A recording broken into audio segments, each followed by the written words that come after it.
Clash of Clans Podcast OG, episode 28.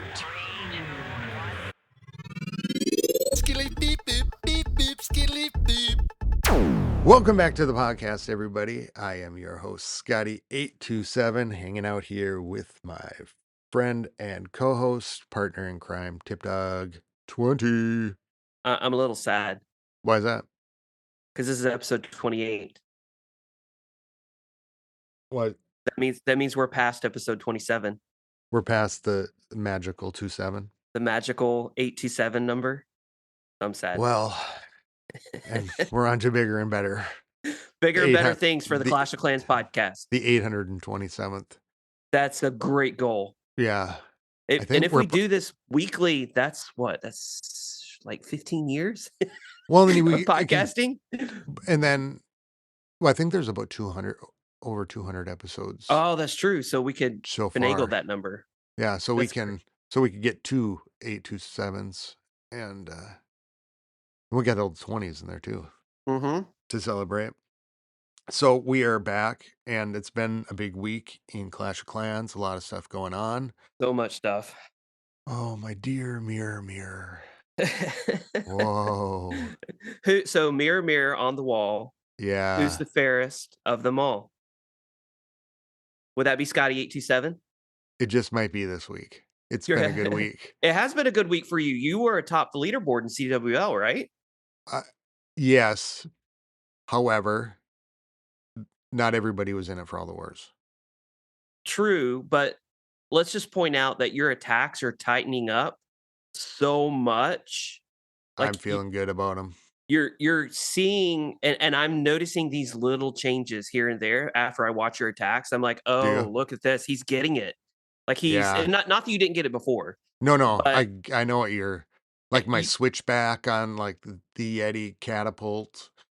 I've just these little like targeting things, and I'm like, oh yeah, I'll be able to get this and to get that. And you're making changes that we haven't even really talked about on the podcast. So this is stuff that you're doing on your own. You're just experimenting, going out in the wild, doing FCs, like all of that. And you're like, oh, like you're trying out new stuff and you're finding what works best for you, which is what's amazing about it. Yeah, I'm just having fun with it. Like what was fun this CWL, and I do this most of the time, but I really would study some of those bases. Like, okay, this is the one I'm going to hit. Now I'm going to go out and look for 5 or 6 bases and just and really try to do it until like I was 100%ing it. And I do that in the past, but I guess maybe the difference was I was making really fine tune adjustments to the attack to just look at percentage. Okay, I'm getting too much.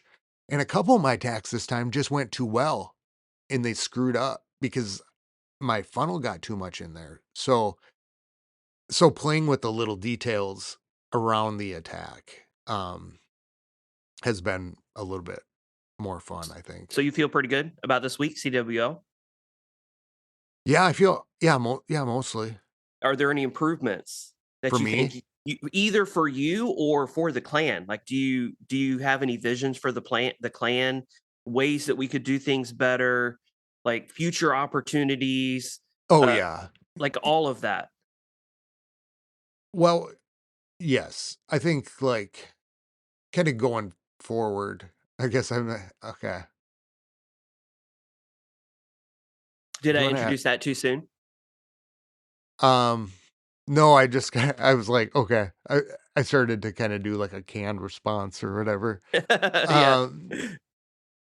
Well, so like for me, and this is one thing that I realized this week in a lot of ways is, and I think I'm like most players in that as we're getting better and we're going through the town halls, we're really kind of limited by options, right? Like only the certain pets, these are the strongest troops. So for me is to really to keep working and to focus on troops. Like I was watching your video on the quickest way to Town Hall 16. Mhm. Or the 1 to 11 months, is that the Right? okay, and I was like, "Okay, yeah, you're right, even though you didn't say it too loudly, I should be using the hammer of using my hammers not on heroes anymore, but just on troops, or, like, buildings or whatever, that longer thing." Yeah, Um, and it just comes down to efficiency. You know me, right? Like we've been doing this podcast. You knew me, from 2014 to 2016. Like we've interacted a ton. So you know that I just want a player to have fun. Like yeah, having fun is what it's all about. Experience. I mean, life is about experience. Like why should we make things tougher than they are? Because life is hard on its own. Like we all go through shit in life. We yeah, all have stuff happen. We all have mental health stuff. I mean, some of us on a greater degree than others, but we all deal with crap. So when yeah, we come to this game, it shouldn't be about hard line facts. You have to do it this way, or you're stupid, yeah, or you're wrong. No, it's not that way at all. It's all about the experience. Like, have fun playing the game. But if you're looking at efficiency, and maybe it's how your brain works, because my brain works, as you know, very black and white. Like I have lines in my brain of this is this is the case, so I'm seeing it from this perspective. But what's more important to me than that is that a player has fun. And so if a player wants to use a hammer of heroes, for example, that hammer's only right, getting around 5 or 6 days of value, maybe 7 if your heroes are higher, when you could hold on to those CWO medals and use that hammer on a 14-day upgrade or a 14-day troop upgrade. So, yeah. from the efficiency perspective, it makes sense, but from the fun and experience perspective, man, do whatever's fun for you, right? Right, and I've heard that, and I've heard you say that in the past too, about that, and so what I was thinking was this week, what was my limiting factor in this attack or in this attack? Um, if things went wrong and when I'm practicing in the wild and I'm like, it really seems to come down to the options on the pets, the options on troops, Mhm. and just and hero equipment. Like, I was talking with Swim after one of my attacks, and he's like, "Oh, that'd be great to have a fireball there," but I can't really interchange um all these different equipments because I don't have it all the way up to like, they might be at a 12. One's at, and my mirror's at like 9 or whatever. Right. Um, and so I'm thinking it is better because of that troop timer or the hero, the hammer to use it on troops now because then I'm going to get a wide array. That's And true. and I'm not Yeah. gonna get as much out of that hero level, and I think what for me is to really be able to work on and just focus on having more of that choice, and to just be able to really put it into offense, and I have been doing that, right? But, I think I could do it a little bit more, like, prioritize using hammers on that instead of, like, heroes. And I think, like, as a clan, I think now we're at this point in House of L where um, we're getting more people, and I think the reality is the way of things is I think about it as more listeners come and join, as more friends join in. People are starting to look for clans that are more competitive. They want to kind of maybe leave a clan that they have problems, getting everybody to participate in a war. They're kind of running ragged, and they want a place to have fun and community where you get Mhm. troops filled, um, and so people kind of gravitate. I think like in the end, a House of L, and I think is people are kind of gravitating towards us. I think it's kind of important we look forward and kind of say, well, where we're going to go with this because I think people are going to want to participate and get involved in more competitions. Over the last few weeks, talking to like Ghost Knight and BD Legend and doing that. And so, I think for House of L over the next couple months is to start recruiting.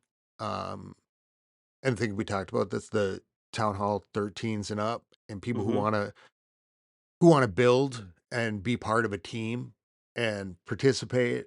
And those town halls go fast, right? And so, we start thinking about, yeah, 13, 14s. Well, in just a couple months, 15s and 16s, and Hmm. probably right in that war community. And so I think people listen to the podcast, people, who we know or whatever, kind of like-minded people. And um, so I think it'd be fun to get more people who are interested in doing some competitions, having um, more participation and CWL and things like that to come join and um, fire off the winter of L. Yeah, I think most people, when they look at a clan, and I think this is the average clan leader's perspective, is people want something that's fun to be around, something they can rally behind, like the podcast, for example. But at the same time, they want to be competitive and they want to feel like, we're good. So, for example, Yeah, if you have a clan, maybe it's a clan made up of people from work. So you have that community aspect. You have those people, like for instance, the first clan that I ever joined was just a group of guys that I met down at the cigar shop, and we all Thunder smoked Mifflin. cigars together. And Dunder Mifflin, that's so funny. The Dunder Mifflin clan. I wonder if there's a clan name out there that's Oh, Dunder I Mifflin. I bet there is. I bet.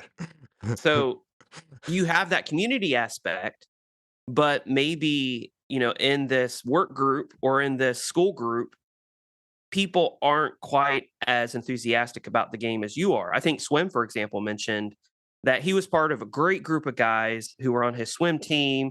So he had the community, like the super just great guys to be friends with, but some of them weren't as serious about the strategy and the competitiveness and the war aspect. Maybe some of those guys were missing their war attacks. Maybe they weren't as invested in wanting to be as good at this game as possible. And so therefore he brought his main account over to House of L where he Or can get people that get same. busy. Yeah. And that's Yeah. understandable. Like, man, the Clash of Clans isn't everything in life, right? Yeah, right. Like we all have lives, stuff comes up. We get that. But to have a Tides ebb group of and people flow. who are really focused on this game that we all play and love, wanting to get better, wanting to get all our attacks in, wanting to be able to move up and feel like we're actually accomplishing something. Like I think that's really powerful, and I think that's really important, and think it kind of fits right in to your vision for what you want House of L to be. Yeah, community. Um, but here's the thing too. If you're a dick and you want to talk down to people, it's not the place for you. That's not, yeah, This 100% is not welcome at House absolutely of not the L. place for you. No.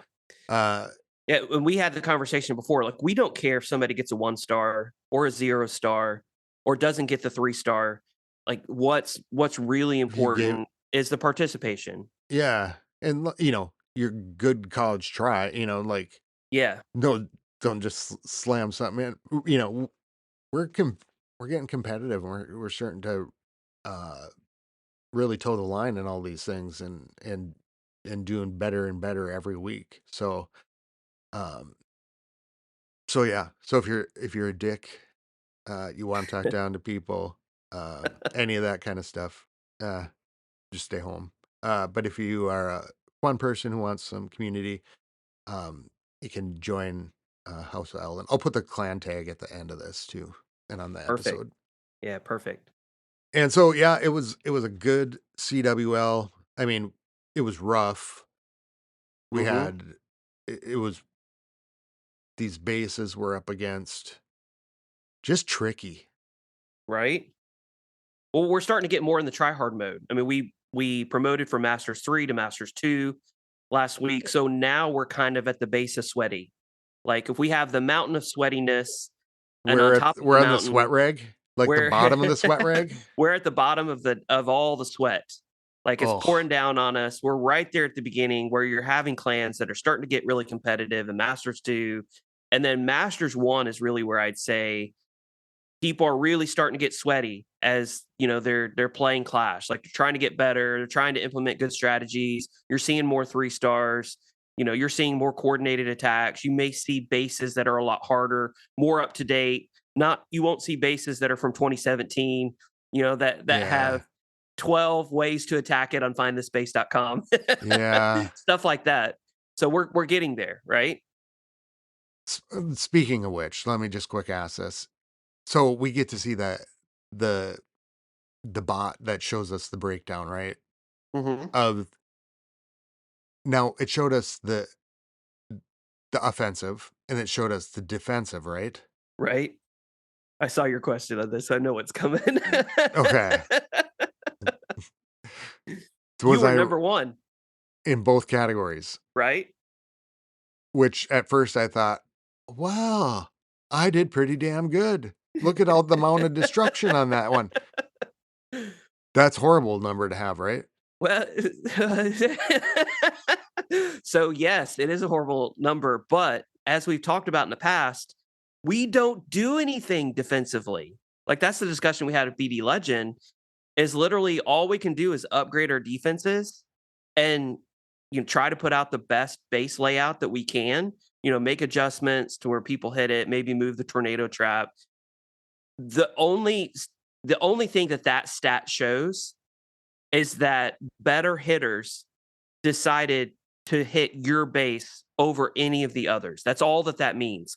So what that stat doesn't show is whether or not the number 2 came all the way down to number 14 to smash your base.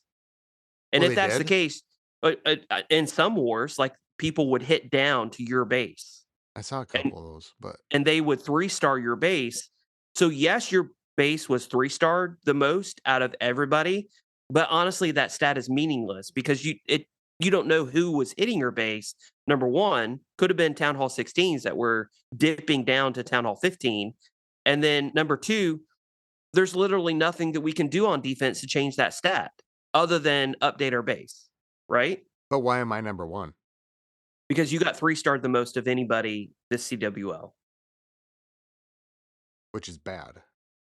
I But I oh, mean, no, but I see your point. Like, yeah, if I the mean, sure, it's okay. bad, right? Yeah, I mean, that means that But if the but also dips there's so many other mitigating factors that you have to consider in that stat. Like, it's not like the 3-star are stat kinda where we badass have then. direct influence over it. Like, you have a direct influence over which base you hit, what army you pick, how you deploy that army.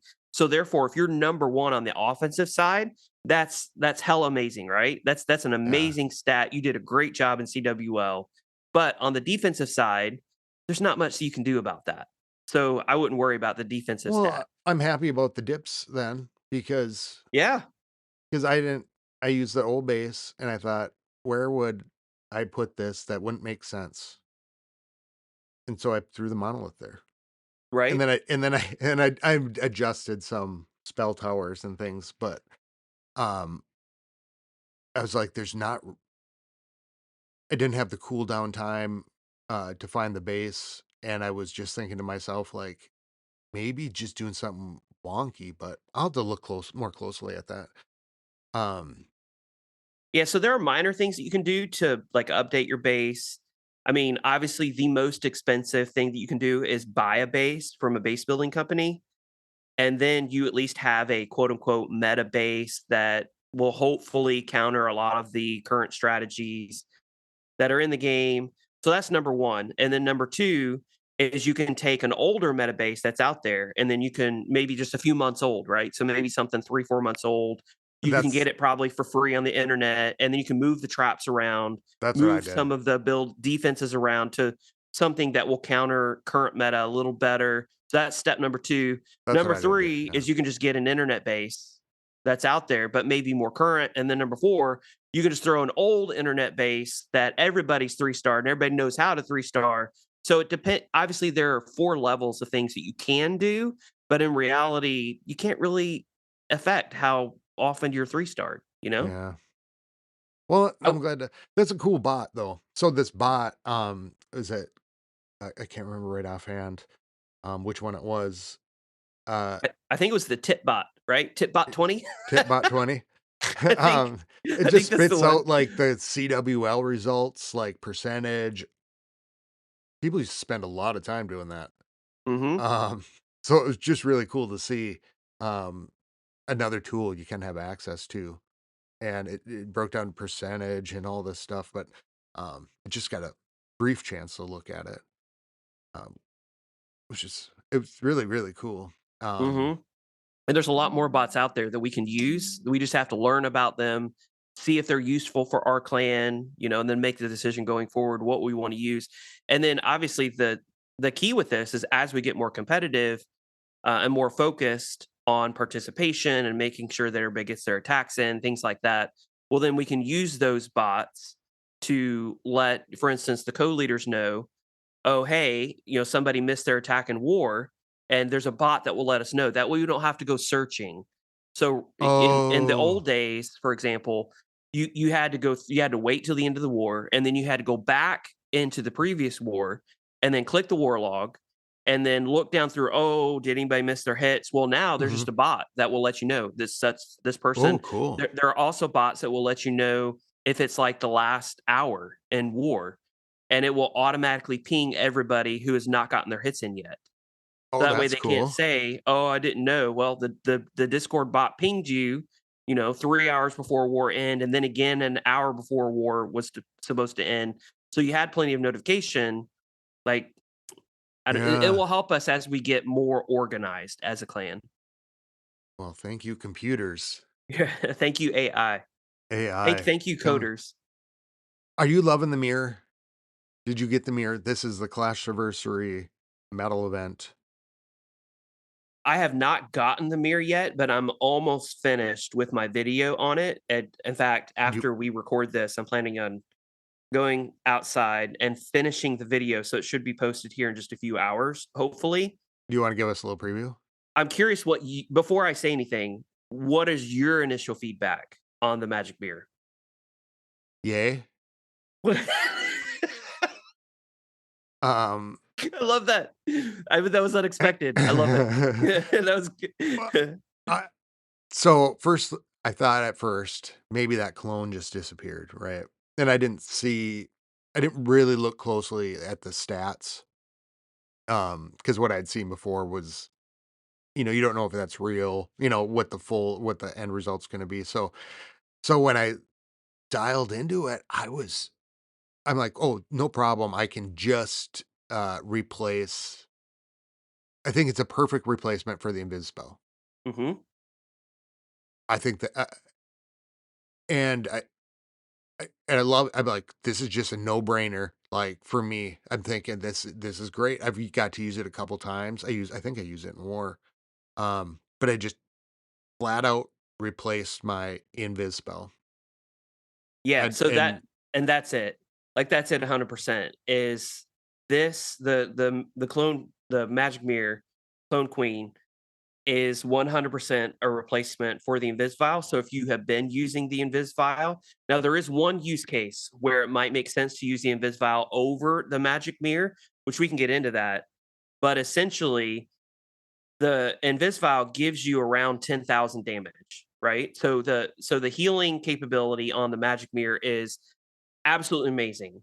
Like, it gives at max, it's like 800 and something HP increase. It also gives like 800 HP recovery mid attack. Like, health wise, it's yeah, out of the park. It's better than any other piece health wise.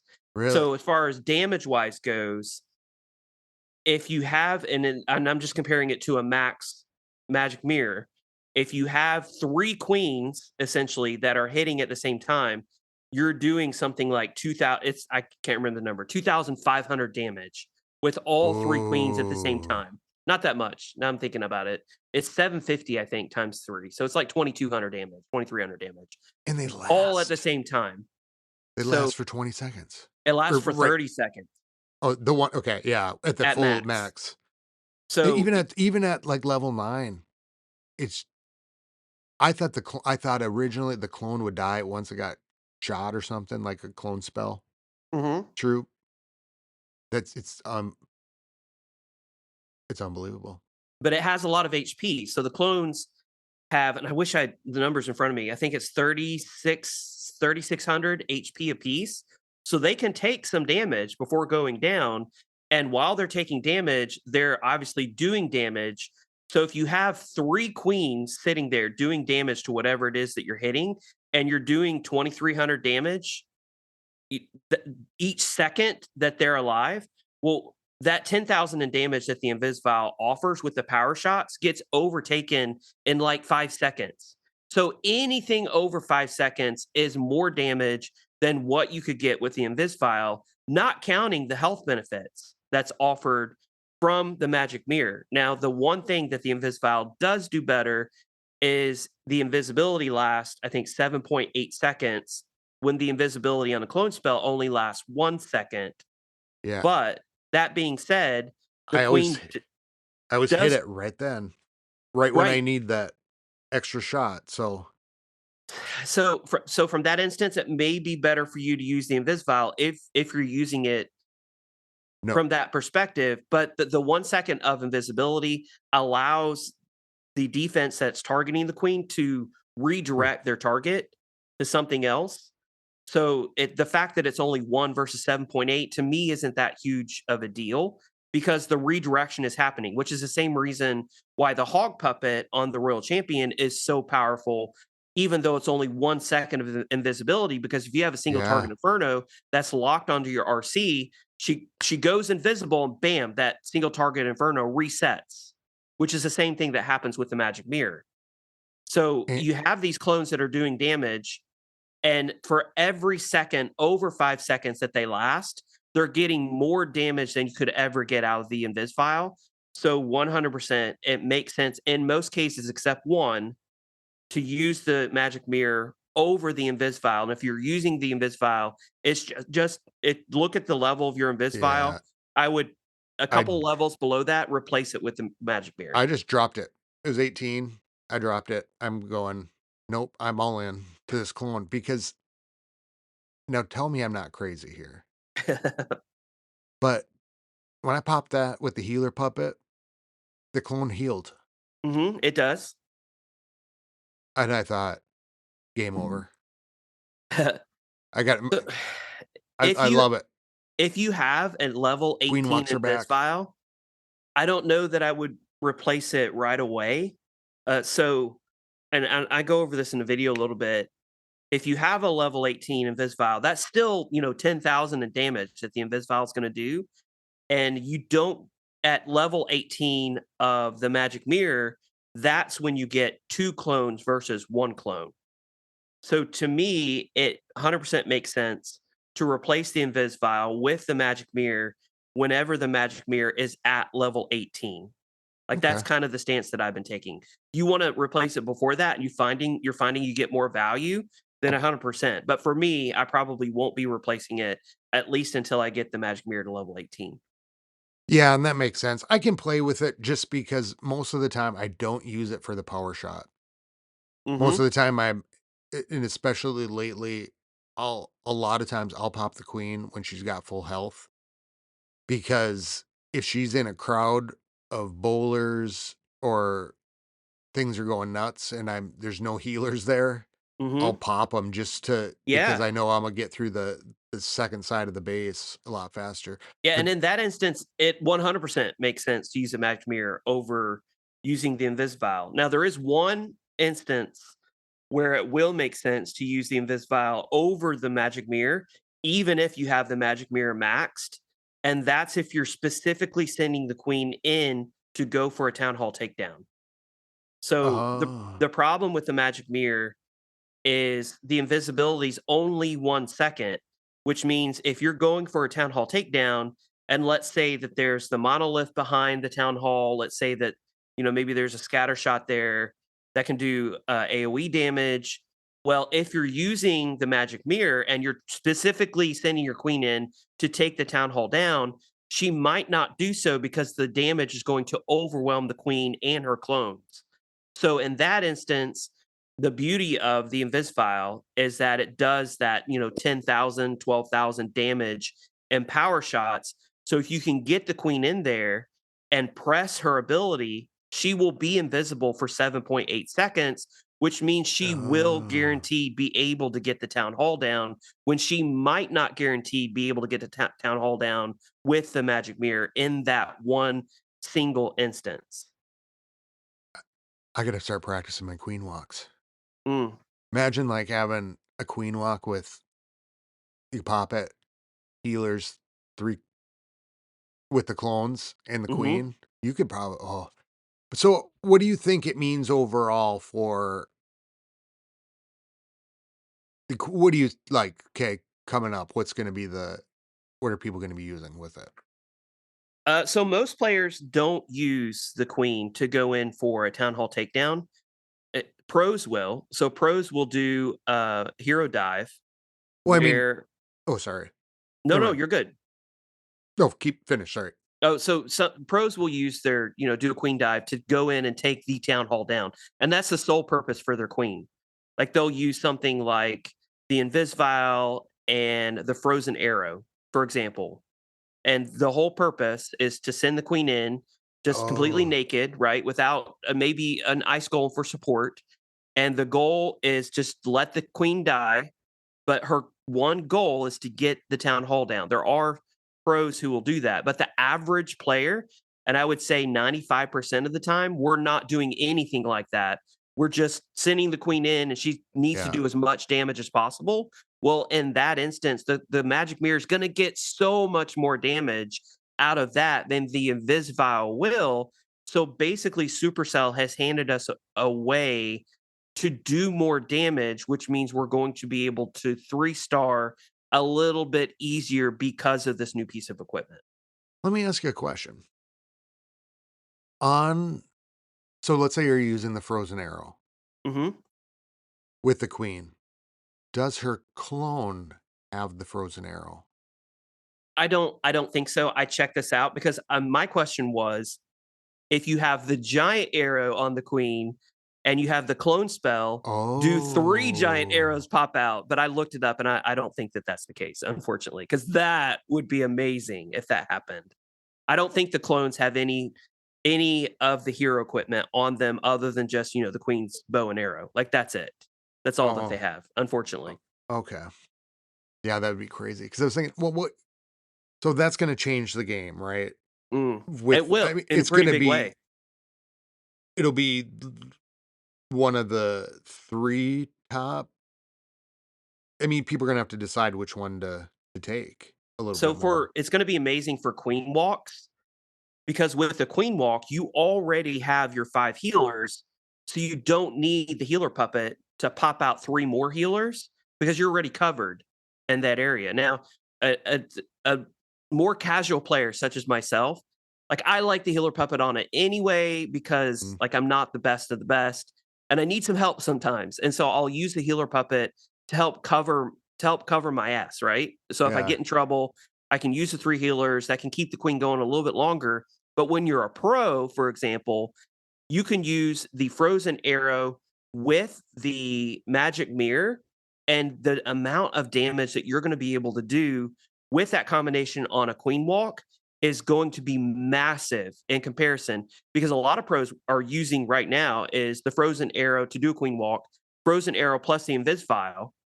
Well, if you replace the invis file, like the amount of damage you're going to Oh. be able to accomplish, and on top of that, if you place an invis spell on top of the queen and her clones, you have 3 queens that are doing a massive amount of damage under invisibility, which means you're not going to be targeted. And if those 2 clones last the entire 30 seconds, that's huge. Holy Like that's I didn't massive. think That's about the invis way more spell. damage than the invis vial could do. So this not only changes, and I don't know that this is a good thing or not, but it allows a player, pro or casual, to do a lot more damage than they can with the current equipment that we have, which means in effect, players are going to be able to 3-star a little bit easier from here on out if they're using the magic mirror. I'm just thinking of the possibilities.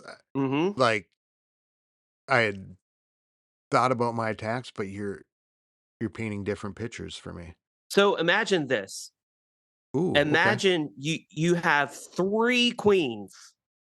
You get her to a certain section of the base. You Yes, rage honey. her up, and the rage will affect the clones, and then you invis through the rage.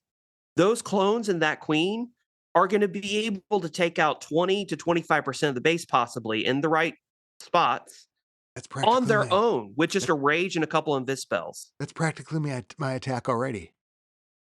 The I mean, queen's usually I'm raging and everything in the center, they, and they, they might as well have named it the Magic Scotty 827 mirror. the nerf hurting queen clone. They made this piece for you, This has Scotty never happened to 827. me ever They before. Yeah, it's OP. Like, it's very OP. Is that good? Is that bad? I don't know, but it I'm gonna enjoy it. 100% will replace the Invis file down the road for sure, I'm 100%. I'm gonna enjoy it. Speaking of this, you bring up a question. You said professional, right? What does one have to do to put professional Clash of Clans player on one's resume? The thing that I can think of is you're not a professional until you make money doing what you're doing. So if you look at the comparison with, the sports world, if you're a college basketball player, are you as good as professionals? Yeah, I mean, there are college basketball players who could totally be Oh, in the NBA right now, but are they pros? They're not pros because they don't make money doing what they're doing. They're only considered a pro when they get a contract or when they win money or when they start making money off this skill expression that they've developed. So to me, the line in the sand as to whether or not you can call yourself a pro or not is if you have actually made money playing Clash of Clans. And if you have, obviously attacking, you can make money as a base builder or whatever. But I mean, then if you look at that same perspective, when are you a pro base builder? Well, you're a pro base builder whenever you actually starting to be paid for the bases that you're building. So to me, a yeah. pro clasher is whenever they start entering tournaments and they win tournaments and they win cash prizes off of those tournaments. Okay. That's what it is to me. I mean, is that what it is to you? Well, I don't know. That's why I'm wondering. That's why I'm asking you because I think I'm just gonna throw down. I want to put it on my resume. Pro Clash of Clans player, Scotty Yeah, 827. even if it's for one, and then I can say former Former professional pro. Clash of So Clans player. there are like Twitch streamers and stuff. Yeah. They will hold tournaments. Well, they will give out gold passes and cash prizes if you win these one-on-one tournaments, 1v1 tournaments. So, like, yeah, I mean, I would think if you win one of these 1v1 tournaments, through one of these Twitch streams and you win $20, yeah, you could totally put pro clasher down on your resume because at that point you're making money off this skill that you developed while playing a game, which is kind of how we define professional players, anywhere in any sport, right? Yeah. Okay, then. So maybe what we'll do this winter, I'll start bulking up. Right. I'll start to get in my best Clash of Clans shape that I've ever been in. Dun I will dun dun train, dun dun dun um, dun dun dun and dun. I'll bust it out as much as I can with the goal of within a year Being being able able to to call put yourself a professional clasher. or a former professional. So does that Because qualify? when So does if that end? Because if you said, "Now I'm a professional gamer," and you win a tournament or you win something, you're always a professional gamer at that point, yeah, unless you say, "You know what? I'm just not gonna," you just basically you're only a former if you say, "I'm not gonna enter into any more competitions." right? Okay. So my You gotta question have something is, to aim for. if House of L decided to host a Town Hall 16 tournament 1v1, and we offered a $20 cash prize to the winner, and Scotty 827 wins that cash prize, does that count? Even though like I mean, in the scheme of things, we're a no name clan. Like I would think based on that definition, you could still call yourself a pro, even though this tournament's being held in a little to not well known professional clan, but you still won $20. So at that point, you can call yourself a professional, I right? think we should ask the fans to weigh in on this. I Yep. mean, I think that's worth putting out there, um, what other people think and how they would define it too. Would that I think that's a good would that suggestion. work? That Yeah. all right. Resume building. One of my Clash Clans resume. Yep. Former professional clasher. Yep. You know, and you can also consider yourself former professional gamer. You don't even Ex have to tell people that it was in Clash of Clans. You can just say gamer in general. That would look real good on a resume. 'Cause then I can just be like, when Gen Z scoffs at me, I can be like, "I'm a professional gamer, nerd." Back off, yo. Yeah. Okay. You capping. All right, something to think about for the podcast. I've been actually gonna ask that since the BD Legend interview. I was gonna ask that day, and I keep forgetting to ask. So and when we have guests on, we can ask them too. I love it. Um, Little change of topic here, but big shout out to you uh, on your ASL video for Clash. I thought that was super cool. Thank you. It was a fun one to do. I wasn't sure how many people would enjoy it, but it was definitely a fun one to do on my part. I did my research and it was honestly like it was tough because one of the things that a lot of people don't realize in American Sign Language is that it's a completely different language. Like it's it's not English. It's not English on the hands. Like it has its own Yeah, grammar, it has its own syntax, it has its own structure. And so therefore, just like any language, there are not words for certain things that are in English. So for example, while maybe it's called a druid in English, there's no direct necessarily correlation in American Sign Language. So just like in other languages, you kind of have to do a combination of words right. that mean druid. So that's kind of what you have to do sometimes in American Sign Language is you have to be like, well, there's no direct translation for this. So what would I sign when there's no direct correlation? And so that's what I came up with in the video. And I was watching it, and I was thinking, and this is just me nerding out here. Um, Now you were doing the troops, the archer, and you did the queen, right? I did only the troops this time. Okay. And so I was thinking about the queen or Hmm. like any of the troops, and I thought, oh man, and this is what's cool about sign language is you could have each of those for a different type of queen, right? The hog puppet or Yep. the archer puppet, and the clone queen. You Yep. would have like one different would be just a little bit different and language would get more complex, Yeah, like, no, doing it exactly. that Yeah, way. that's exactly Yeah. how it is. And it's the same with any language, right? So Yeah. there's a sign for queen in American Sign Language, for example, but then you would have, different adjectives that you would put with the queen. So there are different signs that mean in this language, in American Sign Language, that mean clone, like clone queen, that mean, archer queen, that mean whatever adjective you're going to put in front of the queen. Like there are signs that you can use with that, which in essence makes a completely different word. So I mean, that's a great observation. Yeah. I was just like, "Wow, that's really cool."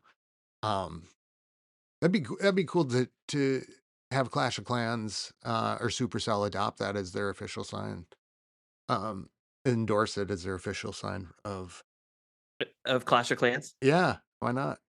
They need So one. interestingly enough, there are and so there are lots of different aspects to my profession. One thing that I have not done, but I've been talked to about doing this, but I've decided not to do it because I'm interested in other stuff. Most of my interpreting is in like the medical profession or in court, or I go to jails. I go to schools, like I interpret for college classes. Like I'm busy all the time. Like this last week, I was just crazy busy because I had my assignments that I book weeks and weeks in advance during the day. And then there was a deaf person who was in the hospital. And so I would get done, with my assignments during the day. And then I was going to the hospital at night to help with this procedure that was going on with this deaf Oh, person. And yeah, so like yeah. I was just slammed all week. But there is one specific strain of interpreter, of sign language interpreter, that has been hired to interpret for Twitch streams. The like ninja. specifically. So there are interpreters out there who will pop up on Twitch streams and will interpret everything that's being said in that Twitch stream.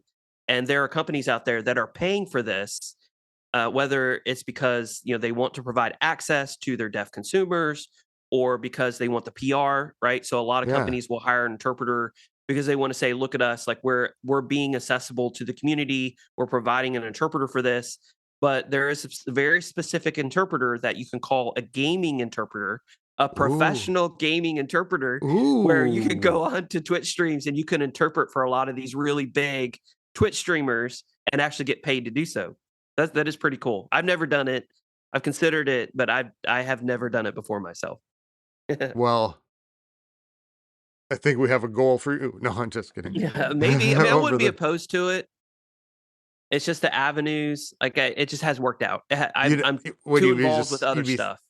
finding just, like, the same FUCK, Yes, all of that. you'd be like, "Go tell your mom to da da Yes. No, da." and there are signs for all that. So there's a specific strain of interpreting that's called video relay service, and I have done this. Maybe I'm getting a little too deep into my profession, but so Oh, in video relay service, you interpret for phone calls for deaf people, oh, and the government pays for this through the FCC. So the FCC has a branch underneath it that's called video relay interpreting, and so there are interpreters set up across all across America who, when a deaf person needs to make a phone call, they pull up their video phone, which is basically a fancy webcam that's on top of their TV, and an interpreter pops up, and they want to call to order a pizza, for example. Well, they will sign, and then the interpreter who's sitting, either at home in a private, secure area, or maybe they're in a call center in a little cubicle with a TV and a camera in front of them, they will interpret the deaf person saying, I want two larges, one of those pepperoni, one of those extra cheese, and the person on the other side says, okay, do you want this, that, or the other? That's going to be, $24.99 for those two pizzas. And I'm, interpreting for all of that. But along with interpreting for pizza orders, you also interpret for everything else on the planet. So oh. if you ever, well, you might not say, "Oh," whenever I tell you what we have to interpret. So if you interpret late at night, because these services are available 24/7, like 365, the government has decided to provide access to deaf people, which means access to not only pizza orders, not only to talking to your hearing grandma who doesn't use American Sign Language but still wants to talk to their deaf granddaughter, but you also have to interpret for like 1-900 numbers. Oh. So I have done that. So you're a Um, professional sex worker now. I really and believe me, there are signs for literally everything that you can think of, and I Wow. have had to sign all of those, and let me tell you, when it gets interesting, I was about to say fun. It's sometimes it's a little fun. Sometimes whenever you first do it, obviously you blush. Like the first time you interpret for phone calls like that, Yeah. after a while you're like, yeah, forget it. Like I don't care, whatever. Like I'll do that. I'm not gonna say the word, but I'll do whatever. If you want me to sign that, fine, I'll sign that. But you literally interpret the gamut from phone calls with grandma to 1-900 numbers at 1 a.m. in the morning. Like I've not done that in years. I did it early on in my professional career when I was, 25, 26. I could afford to stay awake early in the morning, but it all of it is And included now in gaming, you would be interpreting. interpreting between a 40-year-old man screaming at a 8-year-old child and a foul-mouthed little 13-year-old. Yeah, you could. So I Yeah. imagine that there are requirements behind it. So if you have a Twitch streamer that's just extremely vulgar, then the company who's paying for that's not going to want to Oh, support that. So they're just I going to be like, yeah, suppose. you don't get a sign language interpreter anymore. But I mean, most streamers are pretty, at least the big streamers, like the ones who have thousands to hundreds of thousands of people watching their stream, like they're not going to jeopardize their Twitch career by going off on a 13-year-old Yeah. or by using a ton, like they'll use language, right? And you have to Right. sign all of that language, but they're not like going off having absolutely horrible language. So it honestly, compared to my 1-900, number interpreting at 1 a.m. in the morning is pretty tame in comparison. In fact, quite tame in comparison. That's awesome. Well, Yeah. and it was a really cool video. I thought it was, you should check it out. It's a American Sign Language, and he has, done all the troops, in the sign for that, so Well, thank you. I appreciate that. and what's cool about that, it's a timeless video too. It's not one that's gonna get old with the meta, Right. or I mean, mostly, like Yeah, it'll be up for a long time. And yeah. the beauty of YouTube is that videos, I've had videos that have been sitting out there for 6 months, and all of a sudden they just start getting thousands of views for no reason. Well, not necessarily for no reason, but because maybe there was something that was specifically introduced. Obviously, I produce Clash of Clans content, but I would say, for instance, the Goblin Builder is a perfect example. I put an initial video out on the Goblin Builder whenever it first came out, and it got maybe, I don't know, 10,000 views, right? And Yeah. then when it came out the second time, that specific video got like another 10,000 views. And then when it came out the third time, it got like another 5,000 views. So like Oh, weird. it depends on I what topics suppose. are introduced in the world, what people are looking for on YouTube. So who knows? Like there may be a specific subset of people who start looking for American Sign Language signs in Clash of Clans. Well, then that video may start picking up viewership. Who knows? Yeah, that's cool. That's really cool. Yeah. And so you're gonna be doing the clone video, Attack of the Clones. Yep. So that's Uh, going to be coming out hopefully tonight. Here in a few. I'm almost done. I'm working on some of the content. I've already recorded the script, already recorded the video. I just have to finish it up and add on the finishing touches, and it'll be done. on my list here, I had kind of a decision that I wanted to run by you and some thinking. So when we were doing the BD interview, I asked you guys, or I asked him, what if I'm gonna upgrade hero with books, which ones do I do, right? Mhm. And I think it was Queen, Warden, RC, King. Mhm. I think I'm gonna flip it from here on out. And let me explain. Tell me if I'm crazy. Mhm. That should just be a segment. Tell me if I'm crazy. Mhm. Uh, so when we get into CWL, we get into war, and I hit a hero potion. Um, my heroes are starting to get up there, and I'm really doing damage. But what I kind of ran into, and that's probably not these problems, but um, the most dramatic change in troops using a hero potion between normal war and like a CWL, or if I'm not using a power potion, right? Or a hero potion, is the king to me, it seems Mhm. like. Because I get into the war situation, and I think I'm noticing this more as he's leveling up, right? Um, that I get to the war situation, all of a sudden he's gone farther. He's gotten deeper. His timing's off a little bit. My attack doesn't go quite to plan because he is suddenly leap forward in power. Mhm. And so my new thinking is to take the king up first, so that because I know what the queen's doing, I know what the RC's doing, I know what the warden's doing, but the king becomes the most unpredictable one. And so I'm thinking about taking the king up first, uh, because I'll get more HP, damage per second, and I'll reduce the unpredictability. What are your thoughts? So it depends on whether you're looking at this from an experience perspective or an efficiency perspective. So if you're looking at Oh, efficiency, you want to use your books of heroes on the timers that are going to take the longest. But also, I'm not gonna do any more timed upgrades. I'm just gonna use books of spells. Or I so mean books of if heroes. books of heroes, so but there also is a point to where the heroes will reach 8 days of upgrade time, and at that point, whichever hero you want to choose to upgrade, it's equal efficiency across the board. Oh, So is it?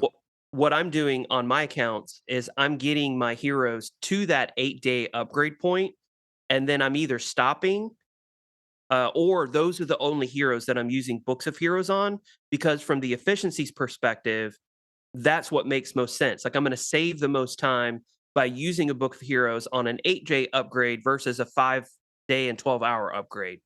But from the experience perspective, if you want to get the king up as quickly as possible and that's important to you and it's going to help you overall in the long run, I mean it's 2 days, right? It's 2 days of builder time. So Yeah. who cares from that perspective? Again, if it's important to you and if it's not super important that you max out and that's the ultimate goal to do that as quickly as possible, well then use a book of heroes on your king. Like that's 100% okay. Like there's just nothing Yeah. wrong with that. You just have to look at it from an experience perspective and from an efficiency perspective. In our wars get close, and I don't want to war with. It's just not worth putting them down anymore. I mean, to get too, I'll wait. It's like they'll get a book of heroes $1.99 or whatever it is every in these challenges. It's just like I'm just not going to put him down. But do you think like taking him up to reduce the unpredictability makes sense? Yeah, no, 100% makes sense. Like if you I would agree with BD Legend in that in general, the most powerful hero is the queen. Like that's been the case pretty much ever since Clash of Clans started. Definitely closely rivaled by the Grand Warden. Like the Grand Warden and the Queen, like it's really hard to do without either of those for any attacks. Just because without those, you're not likely to 3-star Yeah. versus the RC and the King. I would almost put the RC last just Yeah. because the RC for me a lot of times is almost an afterthought. Like the value that she gets is like off the charts, absolutely amazing.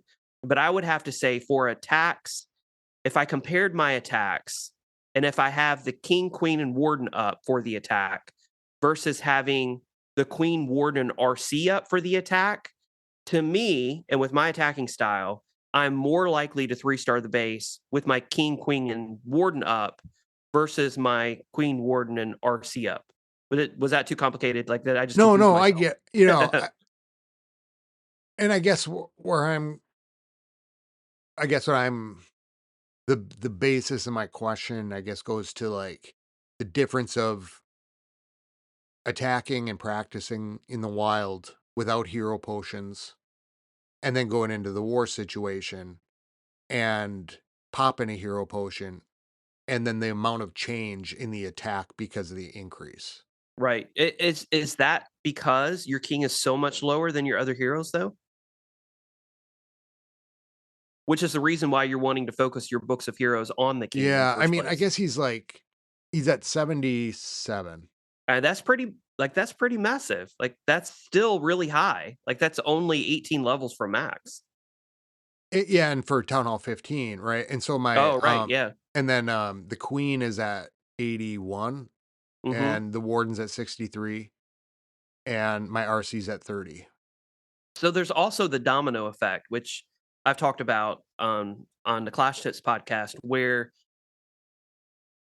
whenever you have the next level troop or whenever you have the next level hero, that little extra firepower can create dominoes to where you're more likely to 3-star because of those dominoes. So, for example, let's say that I have a level 75 queen and that level 75 queen dies right before taking down an Inferno Tower. Like if she had just gotten off one more shot, Yeah. she could have taken that Inferno Tower down. Well, if it was a level 76 queen, she could have gotten down that Inferno Tower. And her getting down that Inferno Tower just led to the next domino, which meant that your root riders or your bowlers were able to get a little bit further into the base because that Inferno Tower went down because you Yeah. had a level 76 queen.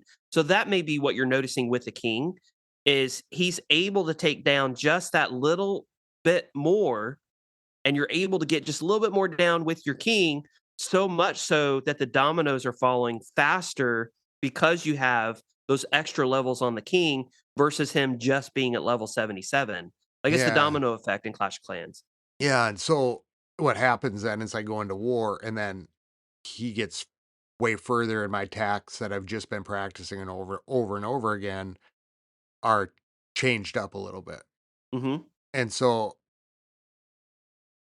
if I get him closer to that, I suppose it's like what, 8 levels. If I just take him up even a few more and get him closer, so it's not such a big change, then my attacks are going to be consistent between war and practice. And I don't know when the king switches over to that 8-day upgrade. Is it at I think it's at 80. I think once the king like, all the I think once the Oh, king and the once they queen get get us, to 80, then their upgrade times go up to 8 yeah, days. I think it's 8 days, and then in the recent timer reductions, they might have lowered it just to, like, the max time that it takes a hero to upgrade to 7 days, 12 hours, but whenever he reaches that point, then it makes sense to upgrade any of the heroes anyway from an efficiency perspective. So if you wanna quickly get them to that point, then, use at that point, use your books of heroes on anything you want, whatever's most yeah. important to you. Well, I know we're running short on time. So we had a listener question in the podcast discussion about the monolith Mm, and the center of the monolith. So because it's very tall, right? It is very easy to not it's very hard to find the very center of it, right? That right? was the basis of the question. So, I'm So not I'm not sure, like, I didn't do the testing on it, but I think that I and the question was related to quad quakes, like, where do I put quad quakes down? And the I got question it was right here. from GCBC. Uh, Here it he was like, was. I wasn't sure, like, where's the center of mass for the monolith because it's so tall, like, does the center of mass change?" And I'm not sure. I would think that the center of mass and where the quad quakes could be placed on that center of mass would be the center of the four corners of the base. So not the very top, but in the center of where the four corners would be at the bottom. Yeah. That's what would make sense to me. But then again, I haven't done the testing, so I'm not completely sure. So the monolith is tall and pointy, so it kind of looks weird. And I thought this Hmm. was a really cool. Um, so you want centered on there, right? That's center on the monolith. And I would imagine, I think it's really important because how many times do I look at that and want to center it in the center of the actual icon? But Hmm. you'd want to actually probably tap it right between the there's like a black bottom of that black crystal is probably where I would aim it. I would think would be like the center of it. But that would explain why I might be dropping some things wrong. I'll tell you that much. Because I've missed some things and I might just be looking at the icon and centering it higher. So I think Yeah, and that's really important. this is a legitimate concern because Supercell, for example, has made changes in the game because, for example, the center of mass on the eagle was different for the fireball. And Oh, so yeah. the warden was attacking a defense, and you would press the fireball ability, and you would think it would go to the closest defense, which is the one that is attacking, but it would go off to the right because the center of mass was different. Like, and the eagle is a perfect example of that. The center of mass for the eagle was a little further away than the center of mass for the mortar over on the right. And even though the warden was attacking the eagle because it was the closest defense, the fireball was targeting the center of mass and therefore would go off to the right and hit the mortar, even though the eagle was technically closer.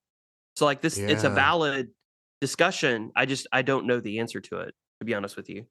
Okay. Well, we'll look further into it. Maybe somebody out there knows this too. Well, Tip, did you have a call out you wanted a listener call out instead of a shout out? So I we did have a thought. So me and you were discussing like what our song should be whenever we're attacking. Like, and so you were using "Turn Down for What" by Little John, Mhm. Robin Hood. Yep. So I was curious if if you've been a listener for a while and you've kind of gotten to know me and Scotty over these past 6 months, Ooh, what song would you choose for Tip Dog 20 to use in his attacks? Like a song that you think just fits me really well. And what song do you think would fit Scotty 827 really well and that you think that he should use in his that's attacks? And just get some listener feedback on that because I think and keep in mind, there's a lot of interesting things that could be said on that. I'm basically using a Super Bowler with a Warden Walk. So Super Bass And then well, I'm saying was Super Bass by Nicki Minaj and the Flame Flinger. Well, I just mentioned that because there's a little bit of a burn before I attack. So it's not just I jump in there. It is.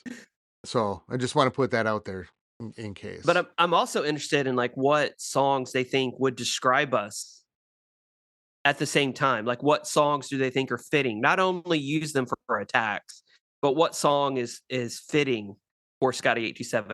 What song I'm would curious I about that as have well. on repeat? Would they think that I would put on repeat?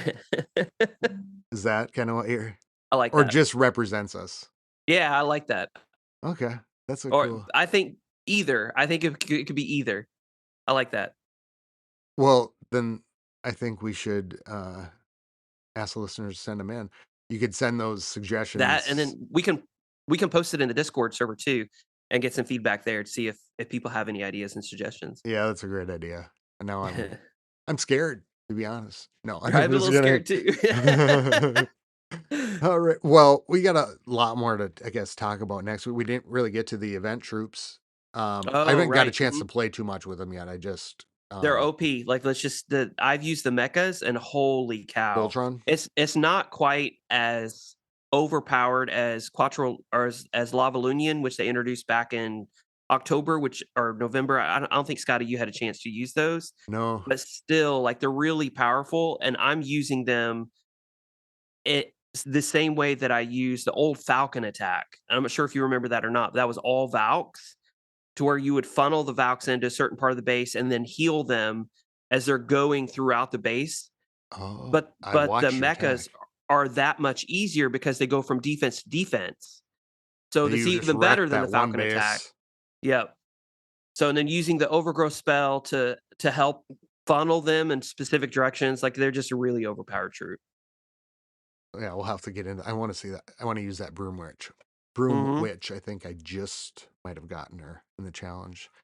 Well, you can get a hold of us at Clash of Clans Podcast at gmail.com. Send in your suggestions there, or you can call or text 320-216-2073. That's 320-216-2073. You can find the ASL video and other videos by Tip at on Clash Tips on YouTube and the Clash Tips podcast. Am I forgetting anything? I think that's good. All right. Well, until next week, keep it clashy, everybody. Keep it classy. Skilly beep boop, skilly boop.